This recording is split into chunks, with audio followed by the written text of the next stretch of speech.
Bismillahirrahmanirrahim. Assalamualaikum warahmatullahi wabarakatuh. Perkenalkan, nama saya Ridwan Burhanuddin. Saya dari Administrasi Pendidikan 2018. Di sini saya akan sedikit menjelaskan tentang evaluasi program. Evaluasi program menurut Tayyib Nafis mengatakan bahwa evaluasi adalah proses yang menentukan sampai sejauh mana tujuan pendidikan dapat dicapai. Selain itu, ia juga mengutip pendapat Cronbach, Stupelbeam, Alkin, dan Malcolm yang mendefinisikan evaluasi sebagai perbedaan apa yang ada dengan suatu standar untuk mengetahui apakah ada selisih. Sementara yang dimaksud dengan program menurut Ari Kunto adalah A. Rencana, B. Kegiatan yang direncanakan dengan sesama. Menurut Tayyib Nafis, program adalah segala sesuatu yang dicoba lakukan seseorang dengan mengharapkan akan mendatangkan hasil atau pengaruh. Sedangkan evaluasi dalam proses pengajaran memiliki dua makna. Pertama, penilaian dikaitkan dengan hasil belajar, dan yang kedua memiliki makna yang lebih luas, yaitu penilaian terhadap program secara menyeluruh. Dari beberapa pengertian di atas dapat disimpulkan bahwa yang dimaksud dengan evaluasi program adalah rangkaian kegiatan yang dilakukan dengan sengaja untuk mengetahui sampai sejauh mana tingkat keberhasilan program tersebut. Dengan demikian dapat dikatakan bahwa pengetahuan evaluasi program itu adalah konstruksi struktur pengetahuan atau kemampuan untuk mengetahui sampai sejauh mana kegiatan yang direncanakan secara sesama itu dapat tercapai. Tujuan evaluasi itu sendiri secara umum dapat dikaitkan dengan fungsi evaluasi dalam pendidikan dan pengajaran. Stanley dan Kenneth mengklasifikasikan tujuan evaluasi pendidikan ke dalam 3 fungsi yang saling berkaitan, yaitu yang pertama instruksional, administratif, dan bimbingan. Adapun tujuan evaluasi dalam instruksional adalah yang pertama ada proses mengkonstruksi sebuah tes yang distimulus oleh guru untuk mengklarifikasi dan membatasi tujuan pengajaran yang bermanfaat. Ada tes yang diberikan sebagai alat umpan balik dan membantu guru memberikan tuntunan pengajaran yang lebih sesuai bagi para peserta secara individu maupun kelompok. Tes-tes yang diberikan dapat memotivasi peserta didik sebagai sebuah aturan umum pengajaran mencapai penguasaan tujuan lebih dari pengajaran apabila mereka satu saat dimotivasi. Tes-tes itu berguna sebagai alat lebih dari sekedar pembelajaran. Mengenai tujuan evaluasi dalam masalah administrasi pendidikan adalah sebagai tes-tes itu memberikan mekanisme kontrol bagi sekolah atau bagi sistem pendidikan nasional atau norma-norma lokal yang bisa memberikan basis penilaian dan pengetahuan berlebihan dan kekurangan kurikulum. Tes berguna mengevaluasi meneliti program. Tes ini mungkin dapat digunakan untuk mengambil keputusan yang lebih baik dalam membuat klasifikasi dan penempatannya.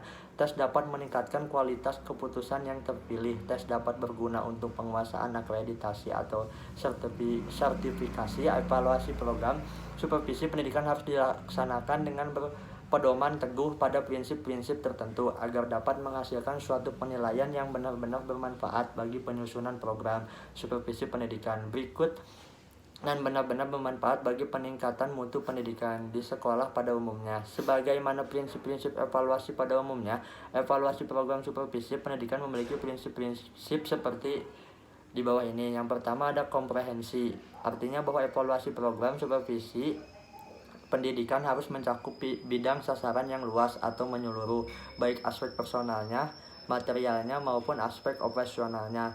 Evaluasi jangan hanya ditujukan kepada salah satu aspek saja, misalnya aspek personalnya.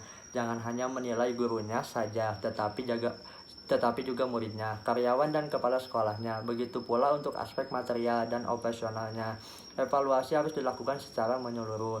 Dan yang kedua ada komparatif. Prinsip ini menyatakan bahwa dalam mengadakan evaluasi program supervisi pendidikan harus dilaksanakan secara bekerja sama dengan semua orang yang terlibat dalam aktivitas supervisi pendidikan.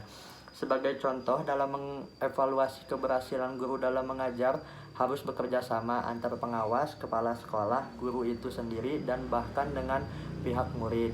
Dan yang ketiga ada kontinu. Evaluasi program supervisi pendidikan hendaknya dilakukan secara terus-menerus selama proses pelaksanaan program. Evaluasi tidak hanya dilakukan terhadap hasil yang telah dicapai, tetapi sejak pembuatan rencana sampai dengan tahap laporan.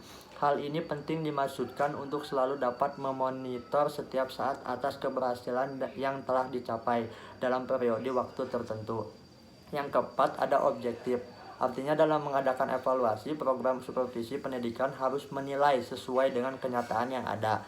Katakanlah yang hijau itu hijau dan yang merah itu merah. Jangan sampai mengatakan yang hijau itu kuning dan yang kuning itu hijau. Sebagai contoh, apabila seorang guru itu sukses dalam mengajar, maka katakanlah bahwa guru itu sukses. Dan sebaliknya, apabila jika guru itu kurang berhasil dalam mengajar, maka katakanlah bahwa guru itu kurang berhasil. Yang kelima, ada berdasarkan kriteria yang valid. Artinya selain perlu adanya data dan fakta, juga perlu adanya kriteria-kriteria tertentu. Kriteria yang digunakan dalam evaluasi harus konsisten dengan tujuan yang telah dirumuskan. Kriteria ini digunakan agar memiliki standar yang jelas apabila menilai suatu aktivitas supervisi pendidikan. Kriteria dalam evaluasi program supervisi pendidikan ada dua. Yang pertama, ada kriteria objektif yang berkenaan dengan patokan tujuan yang ingin dicapai. Tujuan inilah yang dijadikan kriteria keberhasilan pelaksanaan program supervisi pendidikan. Yang kedua, ada kriteria metodis yang berkaitan dengan patokan teknik penganalisaan hasil evaluasi. Misalnya dengan menggunakan prosentase interval, kuantitatif, atau perhitungan matematis lainnya. Yang keenam, ada fungsional. Artinya hasil evaluasi program supervisi pendidikan tidak hanya dimaksudkan untuk membuat laporan kepada atasan yang kemudian di PTS-kan. Hasil evaluasi program supervisi pendidikan berarti fungsional apabila dapat digunakan untuk memperbaiki situasi yang ada pada saat itu. Dengan demikian, evaluasi program supervisi pendidikan benar-benar memiliki nilai guna baik secara langsung maupun tidak langsung. Kegunaan langsungnya seperti dapatnya hasil evaluasi digunakan untuk perbaikan apa yang dievaluasi. Sedangkan kegunaan tidak langsungnya adalah hasil evaluasi itu dimanfaatkan untuk penelitian atau keperluan lainnya. Yang ketujuh, ada diagnostik. Artinya evaluasi program supervisi pendidikan hendaknya mampu mengidentifikasi kekurangan-kekurangan atau kelemahan-kelemahan apa yang dievaluasi sehingga dapat memperbaikinya. Oleh sebab itu, setiap evaluasi program supervisi pendidikan harus didokumentasikan. Bahan-bahan dokumentasi hasil evaluasi inilah yang dapat dijadikan dasar penemuan kelemahan-kelemahan atau kekurangan-kekurangan yang kemudian harus diusahakan jalan pemecahannya. Mungkin cukup sekian pemaparan yang dapat saya sampaikan, kurang lebihnya mohon maaf. Apabila ada kekurangan boleh diisi di kolom komentar di bawah. Wassalamualaikum warahmatullahi wabarakatuh.